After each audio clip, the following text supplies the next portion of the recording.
This is a video about 5 things you need to forget once you've passed your driving test. Let's get into it.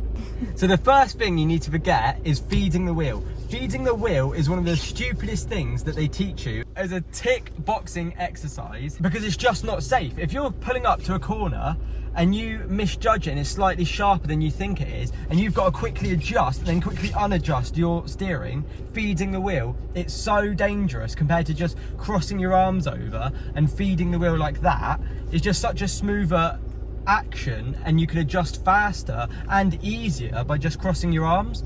So that is definitely the first thing you need to forget. Feeding the wheel is never any way of doing anything. Parallel parking, it just makes everything more difficult. Forget it, you don't need it. I do it one-handed. Baller.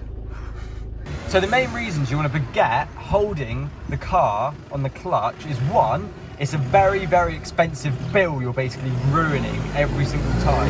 You get to the junction and you're just holding it on the clutch. I mean, to replace a clutch is ridiculously expensive.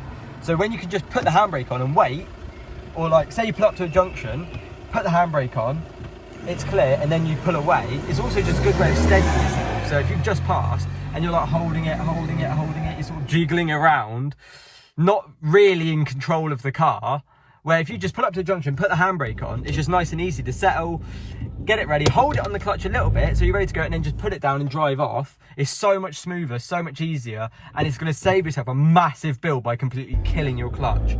Holding it on the clutch just absolutely ruins it and gives yourself a very expensive bill you don't want.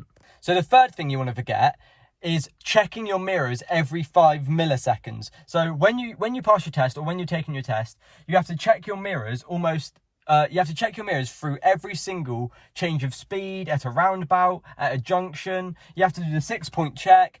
And although it is necessary, you should keep checking your mirrors. You shouldn't like completely ignore them.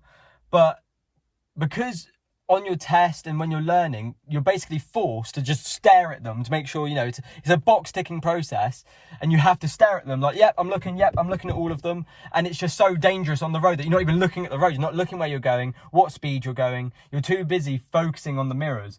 Definitely check them every now and again, sort of, you know, maybe check them on intervals, or, you know, every sort of 5 minutes, just sort of, yeah, everything's still good. It's one of those safer things where checking them is important, but not checking them too much like you would in your test or when you're learning, because then it becomes a hindrance to your actual driving experience. So definitely don't check your mirrors every millisecond of the day. So the fourth thing you need to forget is, during your test or during when you're learning, the one thing they say is in the road handbook or whatever it is, they say don't flash people. You're not allowed to flash. You can't communicate through flashing. You only flash to let someone know you're there.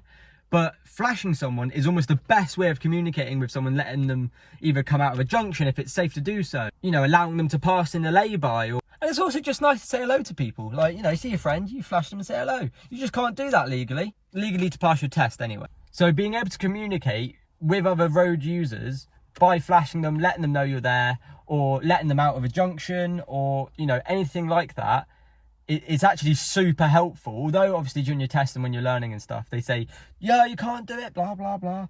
It's one of the most useful things, being able to communicate by flashing someone or sort of letting them out. It's so handy, especially on a motorway as well. Like, you're driving along on a motorway and you see someone who wants to pull out, you know, they're indicating, you flash them to let them out, because then it's safer for them to just pull out, knowing that you're letting them out, rather than them just pulling out and cutting you off or cutting someone off. So the last and final thing you need to forget about once you've passed your test is constantly checking the speed.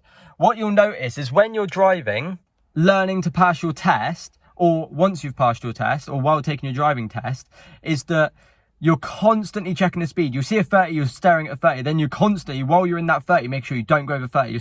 You're just staring at your speedo, so much less aware of your surroundings, or what's around you, what's happening, what could be happening behind you. You haven't checked your mirrors in the milliseconds that it's happened again. So constantly checking your speedo, because once you learn to drive, and once you're sort of perfecting the art of driving over time, you'll just figure it out. You'll be driving along in third gear and you'll be like, right, I'm sitting at around, you know, 2000 RPM. That's probably, you know, it's around 30 miles an hour. You don't have to stare at the speedo to know how fast you're going, because you can just tell by the engine noise, you can tell by the revs. You don't have to keep staring at the speedo. So the last thing you do want to forget is staring at your speedo when you're in a speed limit or in a speed. The only time you want to stare at a speedo is when you're in an average speed camera and you don't want to tick it. Other than that, you're pretty good. Thank you for watching. I hope you enjoyed 5 things you need to forget once you've passed your driving test. See you in the next one.